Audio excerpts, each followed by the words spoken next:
This is how I pack my stuff. Andiyan pa yung iba. Dito ko ilalagay sa check-in luggage. Then, itong mga stuff nito goes here. This is a large Lacoste bag that I got from Singapore yung last ko na trip. So, parang on sale ko ata ito nabili. So, ito ilalagay yung laptop ko and yun. Ayun na yung stuff ko.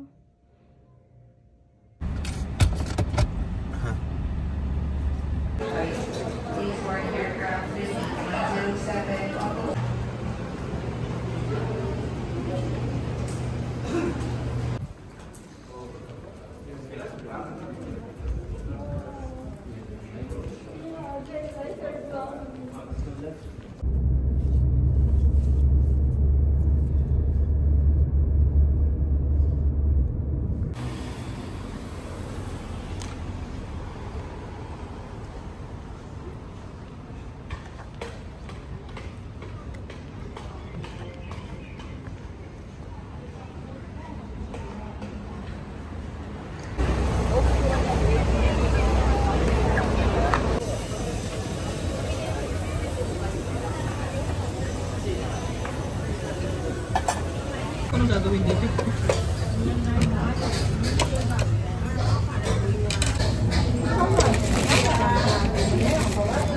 Free wifi dito. Oh, yun lang. Mahirap.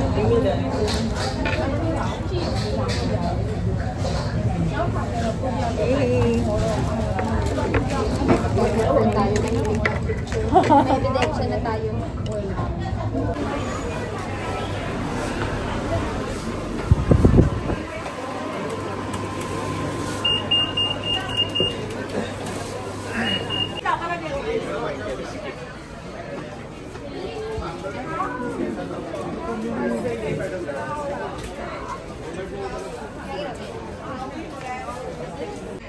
Hindi, matapang siya. Pero okay siya. Pero kasi yung inaano ko sa'yo.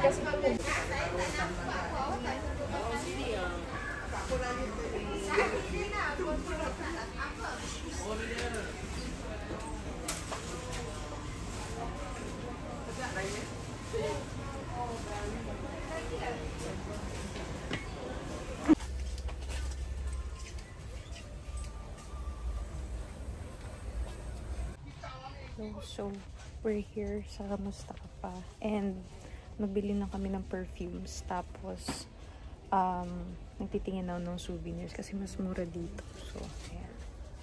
Let's go. Sarap. Magkano na ngayon? At $2 na.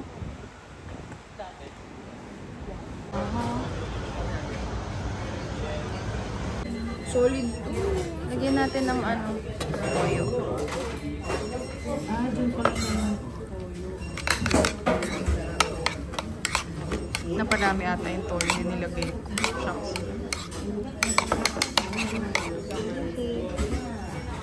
Hi guys, we arrived yesterday and delayed ang flight ng 1 hour. So, mga nakarating kami 6 and we have to meet some clients. Tapos, nag-dinner na kami. So, medyo late kami umuwi last night but I enjoyed everything kasi lahat ng gusto kong bilhin sa Mustafa Center na bili ko. So, i-haul ko yun mamaya or tomorrow. Kasi gusto ko isang haul na lang lahat-lahat for the Singapore trip. So, I usually go out of the country for business trips related sa work.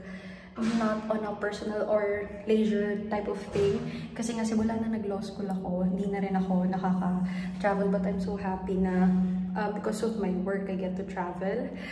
Parang yun na yung bonus perks. So, our office is based here in Singapore na ako yung nag-handle. So, most of the time, I'm here. Tapos, katatapos ng semester. So, parang wala na akong academic stress lately. So, I'm so happy lang na finally nakabalik. So, we're staying here in near Haji Lane. Yun yung, nag-book na rin kami dito ng friends ko. Yung first time ko nandito. I think this is like my 6th time na pumunta na ng Singapore. Pero hindi ko pa rin siya kapisado. So, update ko kayo mamaya. Okay. Nasa gitna siya.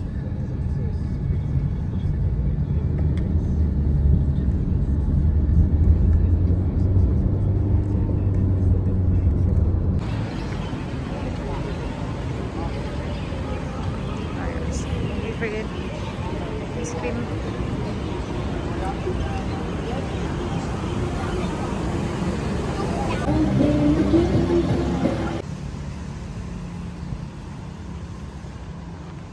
Way back to our hotel.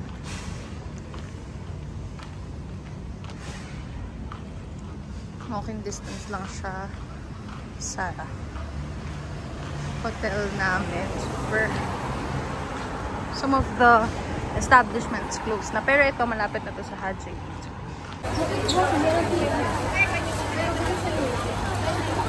Hi guys, I'm gonna do a quick haul. Super mabilisan lang to. Lahat ng pinamili ko here sa Singapore.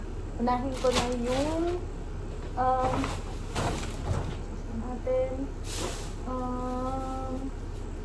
from FairPrice.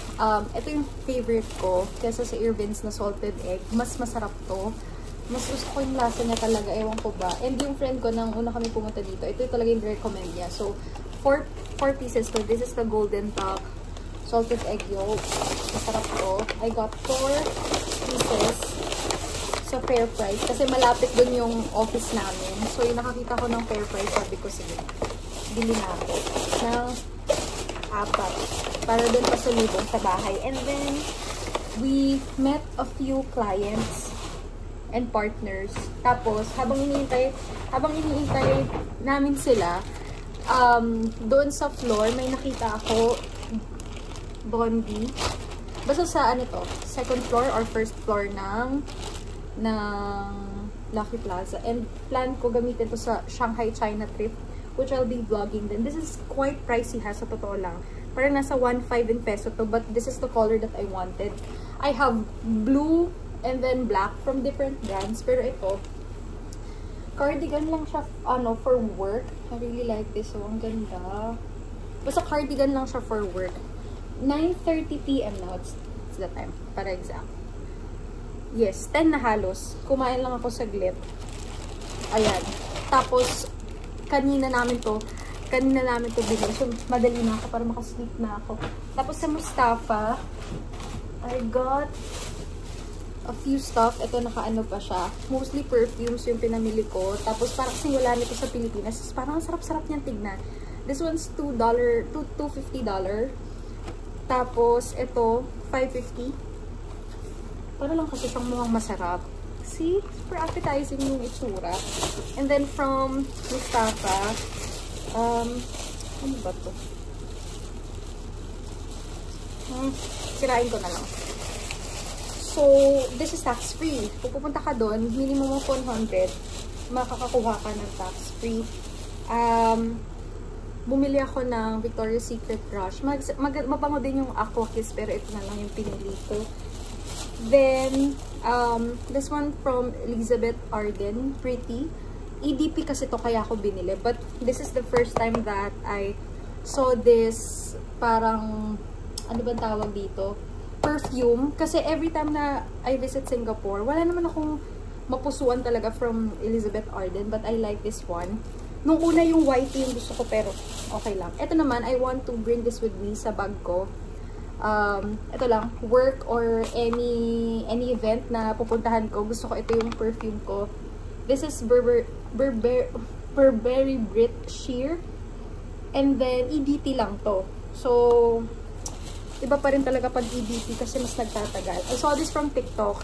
Sabi nila, isa daw to sa magandang shampoo from L'Oreal. Ito, hindi ko alam kung meron ba nito sa Philippines, pero sige na lang, binili ko na lang. So, those are the things I got from Mustafa Center. Ang Mustafa Center is 24/7. So, yan. Yan yung mga pinamili kong perfume. Wala akong binili perfume para sa boyfriend ko. Anyway, kanina rin umaga, nag-breakfast kami sa Akun, but I thought the way to read it is Yakun Kaya Toast. But, ito, nung nakaraang trip ko, hindi ako nakabili nito. Ako super busy. So, ito, ngayon, malapit lang sa hotel. I got one for myself. And then, finally, this one from Foot Locker. Kasi, I'll be traveling to Shanghai, China. And sabi ko, gusto ko ng bagong comfy na shoes. Because the one that I'm using now, yung Adidas, sobra na talagang gamit na siya. So, ayan. From New Balance, this one's on sale. Parang from 159 SGD down to 111 SGD. Tapos, 95 SGD na lang siya pagdating ko sa counter. So, hindi siya umabot ng $100. So, hindi siya naging tax-free. So, this is the shoes. Surprisingly, my size is always 6 or 7. Naglalaro doon. Pero, this one fits perfectly. This is 5.5. So, ayan lang siya. Super cute.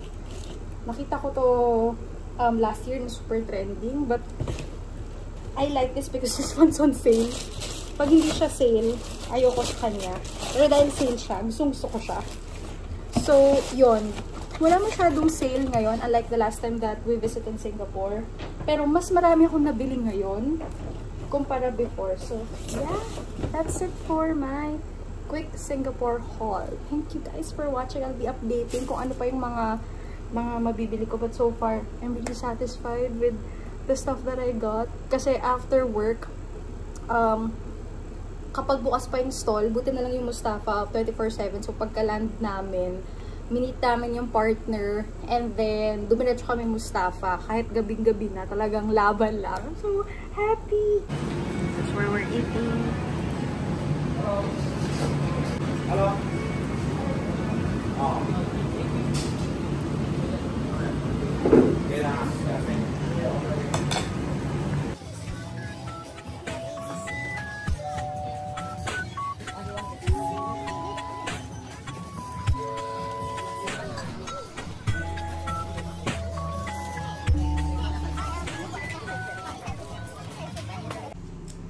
Hi guys!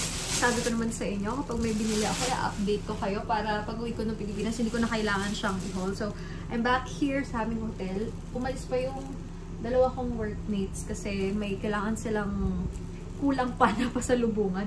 Pero ako hindi ko na talaga kaya. So, ito na yung last na aking pinamili from ABC Mart. So, there are a lot of dollar stores here in Singapore.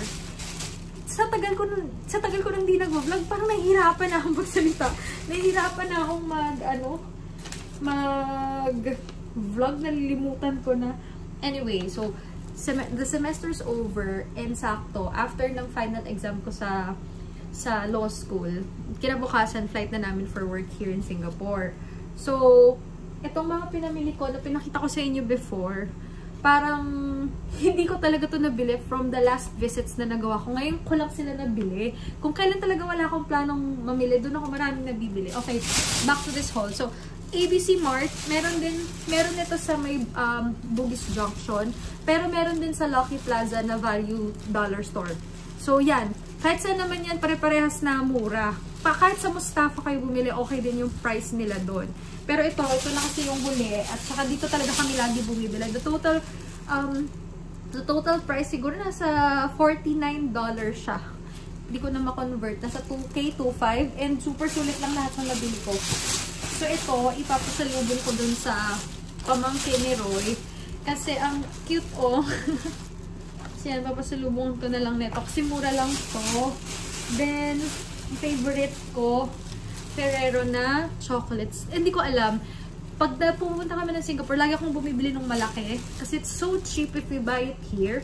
But, wala Itong meron So, sige, yan na lang. Tapos, ito, 1 box ng KitKat. Kasi favorite ko ng KitKat. Ayan. KitKat. Di ko alam kung pag hiwa-hiwalayin ko yung para sa akin, pati sa family ko. And then, eto, bukas baon ko sa airport. Just in case lang na magutom ako. Kasi gusto ko maaga kaming mag-check-in sa airport para chill na lang tsaka makapag-work. And then, last na, itong box din ng ano to? Ba't dalawa yung receipt? Anyway, hindi ko alam kung ito. And then, this box of Toblerone. Ito, hindi ko naman talaga planong bumili. Kaya lang parang nasa 19 lang siya. Sabi ko, bilhin na ako. Dalawa lang talaga yung favorite ko na chocolates. Itong KitKat, tsaka itong Toblerone. Although, masarap ang Hershey's, pero laging wala yan dito Mahal kasi talaga. So, yan yung mga pinamili ko sa ABC store, dito sa may dollar store sa Singapore. Ang daming Pinoy na nag-hoard ng mga chocolates from ABC Mart or yung mga dollar store dito sa Singapore. So, kung kayo pupunta sa Singapore, huwag niyong kalilimutang na magdumaan. Kahit lang itry nyo i-check and try to do the conversion. Yung expiration date naman ito, okay pa naman. I think yung iba pa nga dito, towards the end of the year, nauubos ko naman ito lahat. So, sa akin, okay lang. But if you feel na hindi mo mauubos to lahat, tapos nag-aalangan kang bumili kasi baka mamaya hindi mo naman makain lahat tapos mag-expire siya. I will suggest na you visit Mustafa instead kasi mga 1 year pa yung next na expiration. For ABC, okay pa rin naman kasi usually 6 months yung gap, 7 months, 8 months, okay pa rin. Ako kasi mahilig talaga ako sa chocolate, so talaga mauubos ko to lahat. Anyway, yun lang yung pinamili ko from last na to kasi wala na, mag-ayos na ako ng gamit. And nakapantulog na rin ako, nagmamadali na rin ako maayos lahat kasi ayoko yung feeling tuwing bago ka mag-check out sa hotel, tapos parang nagmamadali kang mag-ayos ng gamit. I really don't like that feeling. So, a day before I sleep, tapos, ang ipapako na lang pabalik sa maleta ko, napapako na lang pabalik sa maleta ko yung mga toiletries ko kasi ayoko talaga yung parang feeling na nangangarag ako, ganyan. So, ayusin ko na to after ko siyang i-haul. I hope you guys enjoy the video. That's the end of my mini Singapore vlog. Wala naman ako masyado napakita kasi maliit lang naman ang Singapore, tsaka pangilang beses ko na mapumunta dito. Ang daming beses ko na pumunta ng Singapore. So, pare-parehas lang din naman yung video visit ko. But, I really enjoy shopping here kasi ang gaganda ng mga deals nila. Pag may pera ka, and every time I visit Singapore, lagi akong napapasabi na, gusto ko na ulit magtrabaho. Parang marirealize mo na parang ang dami mo pang gustong mabili, ang dami mo gustong bilhin, hindi mo mabili. So, you have to work. So, parang na-energize ako every after I travel to Singapore kasi magastos dito. Pero at the same time, good naman yung deals. You just have to watch out for the best deals sa mga store. And meron akong pina-follow ata na Facebook page if you want to check yung mga Singapore na deals. Singapore Atrium Sale. So, every time na I have a business trip or punta dito, so check ko muna yon kung saan yung mga deals para maghahanda ba ako or what. The last time that we went here, ang ganda ng Lacoste. Kakapunta ko lang din dito. I think I vlogged about it. Kakapunta ko lang dito mga 2 months ago. So, ang gaganda ng deals dun. I was just hoping that there are better deals now kasi nga mid-year sale. Pero wala gaano. Good thing na lang na kinuha ko na lang yung shoes kasi ayun, naka-sale yun, yung from New Balance. Pero other than that, normal na yung price So, ayun. I hope you guys enjoy the video. I have to end this vlog. Mabilis lang na update and ewan ko ba, nakalimutan ko na talaga mag-vlog. Thank you guys for watching. Bye!